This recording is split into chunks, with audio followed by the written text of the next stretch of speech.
జగన్మోహన్ రెడ్డి ఒక పక్కన బయట చూస్తేనేమో 175 కంపల్సరీ గెలుస్తాను ఒక పక్కన చెప్తూనే, మరో పక్కన చూస్తేనేమో ఇప్పటికిప్పుడు దిగిపోవడానికి సిద్ధంగానే ఉన్నాను నేను అని చెప్పి ఎలా ఎందుకు చెబుతున్నాడు అంటారు? ఈ రెండు మాటలు ఎందుకని ఇంత తేడా వస్తున్నాయి అంటారు? ఇప్పుడు 175 సీట్లలో పోటీ చేసే అభ్యర్థుల యొక్క నిర్వేదంలో ఆ మాట ఉంటాడండి. ఆయన అన్నది కూడా నిజమే. అభ్యర్థుల్ని రకరకాల మార్పులు చేసి పార్లమెంట్ సభ్యుల్ని శాసనసభ్యుల్ని పార్లమెంట్ సభ్యులుగా మార్పులు చేయడం వల్ల వాళ్ళ క్యాడర్లోనే గందరగోళం గురైపోయారు, గురి చేస్తున్నాడు కూడా. దానివల్ల ఆయన అట్లాంటి మాటలు మాట్లాడుతున్నాడు. మరి ప్రతిపక్షాలనేమో ఒంటరిగా పోటీ చేసే దమ్ముందా మీకు అంటూ ఒక పక్కన సవాల్ విసురుతున్న ఇదే జగన్మోహన్ రెడ్డి, ఆయన మాత్రం సిట్టింగ్లకు ఎందుకని సీట్లు ఇవ్వలేకపోతున్నాడు అంటారు? రకరకాల కారణాలు ఉన్నాయండి దానికి. ఒకటి కాదు, సవాలు కారణాలు ఉన్నాయి. కర్ణుడి చావుకి ఎన్ని కారణాలతో ఉన్నాయో ఆయన ఓడిపోవడానికి అన్ని కారణాలు ఉన్నాయండి. అవన్నీ ఆయన నిత్యం భయపెడతా ఉన్నాయి. దానివల్ల ఆయన ఇలాంటి మాటలు మాట్లాడుతున్నాడండి. ముఖ్యంగా చూస్తే కనుక ఈ మధ్యకాలంలో జగన్మోహన్ రెడ్డి సిద్ధం అంటూ ఒక సభ అయితే ఏర్పాటు చేశారు. ఆ సిద్ధం దేనికి సిద్ధం అని అనుకోవాలంటారు? ఓడిపోవడానికే అండి, ఓడిపోవడానికి సిద్ధపడే ఆయన శంకులు పెట్టి ఊదటం, రకరకాల విన్యాసాలు చేస్తూ ఉన్నాడు. అంతకంటే ఎక్కువగా దాని గురించి చెప్పడానికి ఏమీ లేదు. మరి ముఖ్యంగా చూస్తే కనుక వైసీపీలో అసంతృప్తి సగలు, సీట్లు కేటాయించిన వాళ్ళు కూడా మాకు ఈ సీట్ వద్దు బాబోయ్ అని పారిపోయే పరిస్థితి ఎందుకు వచ్చిందంటారు? ఇప్పుడు దాకా నేను ఊళ్ళో సంక్షేమ కార్యక్రమం చేశాను మీ శాసనసభ్యుడి ద్వారా, కాబట్టి మీరు ఆయనకే ఓటేమని చెప్పేసి గడపకి వెళ్ళమన్నాడండి. ఏ గడపకి వాళ్ళు వెళ్ళలేకపోయారు. ఊళ్ళో ఒక 1,00,000 గడపలు ఉంటే ఒక 5,000 గడపలు కూడా వాళ్ళు దాటలేకపోయారు. దానివల్ల నిరసన బాగా ఎక్కువైపోయానండి. మా గడప రాలేదు, మా సమస్యలు వినలేదని చెప్పేసి. అందుకని చెప్పేసి ఆయన ఏదో ఫీడ్బ్యాక్ తెప్పిస్తున్నాడు దాని గురించి. కాబట్టి నువ్వు అన్ని గడపలు దాటలేదు కాబట్టి నీకు శాసనసభ్యుడిగా నీకు టికెట్ ఇవ్వట్లేదు అని చెప్పి మార్పు చేసి ఇక్కడ అయితే నీకు ఓటేరు, ఆ పక్కన అయితే నీకు ఓటేస్తారని చెప్పి అక్కడ మారుస్తున్నానండి. ఈ ఊళ్ళో చెత్త తీసుకెళ్ళి పక్క ఊళ్ళో వేస్తే సెంటు వాసన రాదండి. ఎక్కడైనా చెత్త కంపు కొట్టిద్దండి. కానీ ఇక్కడ ముఖ్యంగా చూస్తే కనుక అసలు వాళ్ళు ఈ సీట్లు ఇచ్చిన ఎమ్మెల్యేలు కూడా మేము పోటీ చేయం మహాప్రభు ఇక్కడ అనే పరిస్థితి ఎందుకు వచ్చారంటారు? ఆ ఎమ్మెల్యే క్యాండిడేట్లు కూడా రాకపోతే బాగుండని చెప్పేసి సగం మంది పైన అనుకుంటున్నారండి. సగం మంది మిగతా సంబంధం ఫ్యూచర్లో మా పిల్లలకో, మా అమ్మాయికో, మా అబ్బాయికో, మా అల్లుడికో, మా కోడలకో, మా మనవడికో సీట్ ఇప్పిస్తే భవిష్యత్తులో వాళ్ళు రాజకీయ నాయకులుగా మార్పు చెందుతారని చెప్పేసి వాళ్ళు ఆలోచన చేస్తూ ఉన్నారు. అంతే తప్ప ఈయన ఇస్తే సీట్ గెలుస్తామని చెప్పేసి ఎవరికి లేదు. గతంలో నా బొమ్మ చూసి మీరు గెలిచారని చెప్పేసి బెదిరించి వాళ్ళని లొంగ తీసుకొని వాళ్ళ చేత ప్రతి పని కూడా చప్పట్లు కొడుతున్న రోజులు ఉన్నాయి. ఇప్పుడు అట్లాంటి జరిగే పని లేదని చెప్పేసి ఆయనకి అర్థమైపోయిందండి. ముఖ్యంగా చూస్తే ఎమ్మెల్యేలో తిరుగుబాటు వచ్చే సూచనలు ఎక్కువ కానొస్తున్నాయని చెప్పి వస్తున్న వార్తా కథనాలు.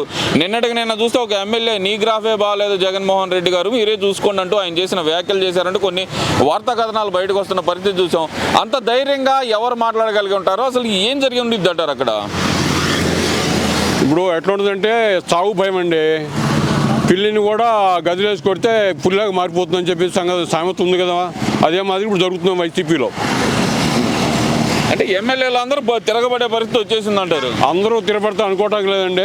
100లో 150 మందిలో 50 మంది కూడా తిరుగుబాటు చేసే పరిస్థితి లేదండి. ఏదో కొద్దిమంది వెళ్తారు, దానివల్ల ఉపయోగం ఉండదండి. ఇంకా 2-3 నెలలకు వచ్చేసింది. ఆయన తిరుగుబాటు చేసిన ప్రభుత్వం దించే పరిస్థితి లేదు కదా.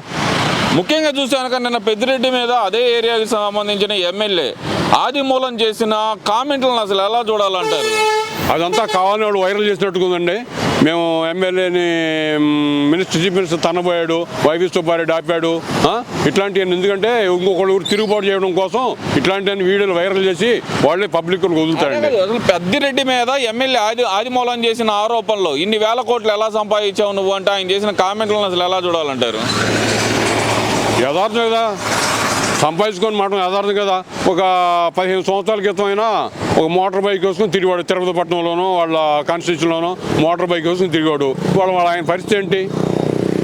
ప్రతి వాళ్ళు తెలుస్తుంది కదా. చిన్న కార్యకర్తల దగ్గర నుంచి, వాళ్ళ కార్యకర్తల దగ్గర నుంచి, తెలుగుదేశం పార్టీ కార్యకర్తల నుంచి, అన్ని ప్రతిపక్షాల కార్యకర్తల దగ్గర నుంచి, ప్రతి నాయకుడికి, ప్రతి ప్రజలకి, చిత్తూరు జిల్లాల ప్రజలకి, ఆంధ్రప్రదేశ్ ప్రజలకి, ప్రతి వాళ్ళకి తెలుసు షాడో ముఖ్యమంత్రి అని చెప్పేసి ఆయన.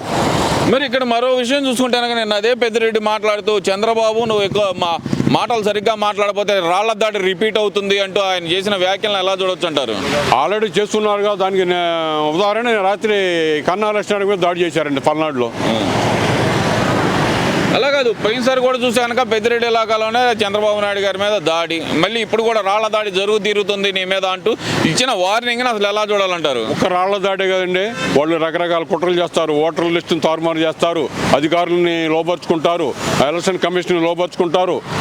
ఈ వ్యవస్థ ఆ వ్యవస్థలు సర్వ వ్యవస్థలను నాశనం చేసి మళ్ళీ గుప్పెట్లో పెట్టుకొని మళ్ళీ అధికారంలోని రకరకాల ప్రయత్నం చేస్తారండి. దీన్ని అడ్డుకోవడానికి ప్రతిపక్షాలు విపక్షాలు కూడా సిద్ధంగా ఉన్నాయి. మేమంతా దాన్ని అడ్డుకోవడానికి కృషి చేస్తామండి.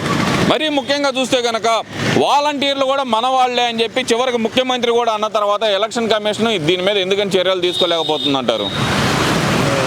చర్యలు తీసుకోవడం అసలు ఇంతకుముందు తిరుపతిలో దొంగ ఓట్లు వేసారు, నిరూపణ అయితే ఎలక్షన్ కమిషన్ స్పందించలేదు. దొంగ ఓట్లు 30 లక్షల ఓట్లు దొంగ ఓట్లు రాయించుకున్నారని చెప్తేనే ఎలక్షన్ కమిషన్ స్పందించలేదు. రేపైనా ఎలక్షన్ ఫెయిర్ అండ్ ఫెయిర్గా దొరుకుతుందని చెప్పేసి నమ్మడానికి లేదండి. వాళ్ళు రకరకాల మ్యానిపులేట్ చేస్తారు. అయితే దీన్ని ఎదుర్కోవడానికి ప్రజలందరూ మాత్రం సిద్ధంగా ఉన్నారండి. అది ఇదే అసలు వాలంటీర్ వ్యవస్థ అనేదేమో అసలు ప్రజల సౌకర్యార్థం పెట్టామని చెప్పి ఓ పక్కన అదే ముఖ్యమంత్రి చెబుతున్నాడు, మరో పక్కన చూస్తే మన వాళ్ళే మన కార్యకర్తలే అని చెప్పి ఆయనే చెబుతున్నారు. ఈ రెండు స్టేట్మెంట్లను అసలు ఎలా చూడాలంటారు? చూడడానికి ఏముందంటే వాళ్ళకు పెట్టుకున్న వాళ్ళే కదా, వాళ్ళంతా శాసనసభ సాక్షిగా చెప్పారు, జనంలో చెప్పారు, వాలంటీర్లతో మన వాళ్ళే మన కోసం కృషి చేస్తున్నారు వీళ్ళంతా అని చెప్పేసి రకరకాల ప్రకటనలు చేస్తున్నారు, రకరకాల స్టేట్మెంట్ ఇస్తున్నారు. కాబట్టి వాళ్ళంతా ఇప్పుడు కూడా వాళ్ళ అనుచరులతో పని చేపిస్తూ ఉన్నారు. వాళ్ళ అనుచరులు కానీ మార్చుకున్నారు వాళ్ళందరినీ. అనుచరులు అన్నప్పుడు కూడా అసలుకి ప్రభుత్వం తరపు నుంచి ఇంత ముఖ్యమంత్రి ఈ మాట చెప్పినప్పుడు మరి జగన్మోహన్ రెడ్డి మీద ఎవరు ఎందుకని ఈ ఎలక్షన్ కమిషన్ కానీ గవర్నమెంట్ ఆఫ్ ఇండియా కానీ నీ కార్యకర్తలకు ప్రభుత్వం సొమ్ము ఎందుకు పెడుతున్నావు అనే మాట ఎందుకని వాళ్ళలేకపోతున్నారంటారు? ప్రతిపక్షాలు అధికారంలోకి వచ్చంటే జగన్మోహన్ రెడ్డి అధికారంలో ఉంటూ వాళ్ళకి ఇష్టంలో ఉందండి. ఈయనైతే మనం చెప్పినట్టు వింటాడు, మనం చెప్పినట్టు చేస్తాడు, మనకు కావాల్సిన నిధులు ఇస్తాడు అని చెప్పేసి వాళ్ళు ఇచ్చే నిధులు అప్పుల్లో సగం నిధులు వాళ్ళే కాజేస్తున్నట్టుగా మాకు అనిపిస్తుందండి. మరి ఓవరాల్గా చూస్తే కనుక ఈయన జగన్మోహన్ రెడ్డి ఇంతకు ముందులో ఉన్న గాంభీర్యం అనేది ఎందుకు తగ్గిందంటారు? ఒక చాట చూస్తేనేమో ఇప్పటికిప్పుడు దిగిపోయినా పర్లేదు అంటారు, ఇంకో పక్కన చూస్తేనేమో సిట్టింగ్లకు కూడా సీట్లు ఇవ్వలేని పరిస్థితిలోకి వచ్చారు. ఎందుకని మరి గతంలో చూస్తే వై నాట్ 175 నా వెంట్రుక పీకలేరని మాట్లాడిన ముఖ్యమంత్రి ఇప్పుడు ఇంత డల్ అయిన పరిస్థితికి ఎందుకు వచ్చారంటారు? పీకే అన్న స్థాయికి పీకే స్థాయికి వచ్చాడు. ఇప్పుడు ఎమ్మెల్యేని పీకే స్థాయికి వచ్చాడు.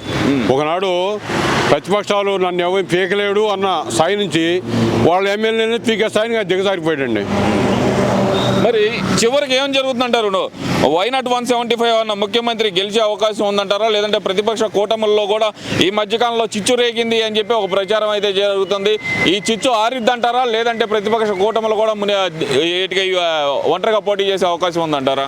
ప్రతిపక్షాలు ఏవి కలిసినా కలవకపోయినా తెలుగుదేశం పార్టీ విజయం మాత్రం తథ్యమండి. బీజేపీ వాళ్ళు కలపాలని చెప్పేసి జనసేన చూస్తున్నాడు. వాళ్ళని తీసుకొస్తే ఇంకా మైనస్ తప్ప, జనసేన బీజేపీ వాళ్ళని తీసుకొస్తే మైనస్ తప్ప ప్లస్ ఉండదండి ఎదురికి. ఏదేమైనా కాంగ్రెస్ వైకాపాకు మాత్రం ఈసారి 151 ఆ మూడిట్లో ఏదో ఒక మాత్రమే ఖాయమండి.